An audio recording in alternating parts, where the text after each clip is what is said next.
नमस्कार, capital TV Uttar Pradesh देख रहे हैं आप। आपके साथ मैं हूं बबीता। अपनी जीत के दावे ठोकने वाली सपा पार्टी को इस बार के चुनावों में कड़ी हार का मुंह देखना पड़ा है, तो वहीं अखिलेश की परीक्षा खत्म होने का नाम ही नहीं ले रही है।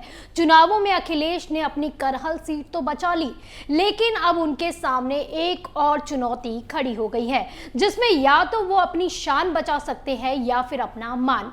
क्या है पूरी खबर, इस रिपोर्ट में देखिए।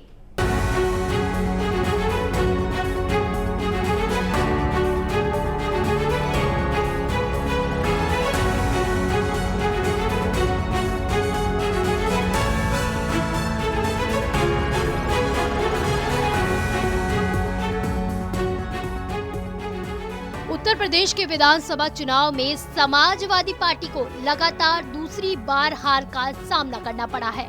वहीं पार्टी के लिए राहत की बात ये रही कि राज्य में पार्टी पिछले विधानसभा चुनाव की तुलना में ज्यादा सीट लेकर आई है। वहीं पार्टी अध्यक्ष पहली बार विधानसभा चुनाव भी लड़े और जीतने में कामयाब रहे। तो वहीं अब अखिलेश के सामने एक बड़ी चुनौती भी आकर खड़ी हो गई है, जिसमें अब अखिलेश यादव को आजमगढ़ और करहल में से किसी एक को चुनना होगा। दरअसल अखिलेश यादव आजमगढ़ से लोकसभा सांसद है, लेकिन अब अखिलेश करहल से चुनाव भी जीते हैं। तो उनके चुनाव जीतने के साथ ही ये चर्चाएं भी शुरू हो गई है कि अखिलेश विधायक और सांसद में से किसका चुनाव करेंगे, क्योंकि अखिलेश यादव 2 सदनों में सदस्य हो गए हैं और नियमों के मुताबिक उन्हें एक सदन की सदस्यता से इस्तीफा देना होगा। लिहाजा कहा जा रहा है कि वो विधानसभा सीट को छोड़ सकते हैं।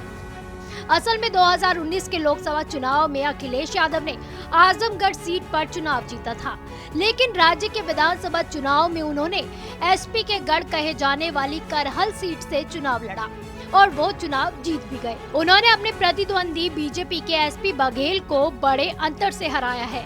लेकिन अब पार्टी की हार के बाद अखिलेश यादव की विधायकी छोड़ने की चर्चा भी तेज हो गई है।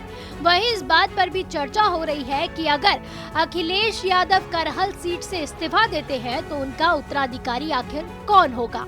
मीडिया रिपोर्ट के मुताबिक अगर बात की जाए तो इस मामले में अखिलेश यादव के करीबी माने जाने वाले राम गोविंद चौधरी का नाम सामने आ रहा है, क्योंकि वो इस बार चुनाव हार गए हैं, जबकि राज्य में 17वीं विधानसभा में वो नेता विपक्ष थे।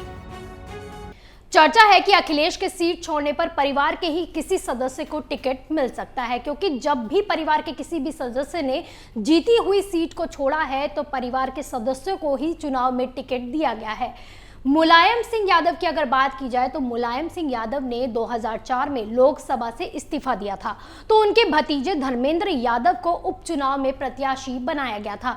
वहीं मुलायम सिंह यादव ने 2014 के लोकसभा चुनाव में आजमगढ़ और मैनपुरी से चुनाव जीता था और उन्होंने बाद में मैनपुरी सीट छोड़ दी थी, जिस पर पोते तेज प्रताप सिंह यादव को पार्टी ने प्रत्याशी बनाया था और वो जीतने में भी कायम रहे थे। आप देखते रहिए कैपिटल टीवी उत्तर प्रदेश। नमस्कार।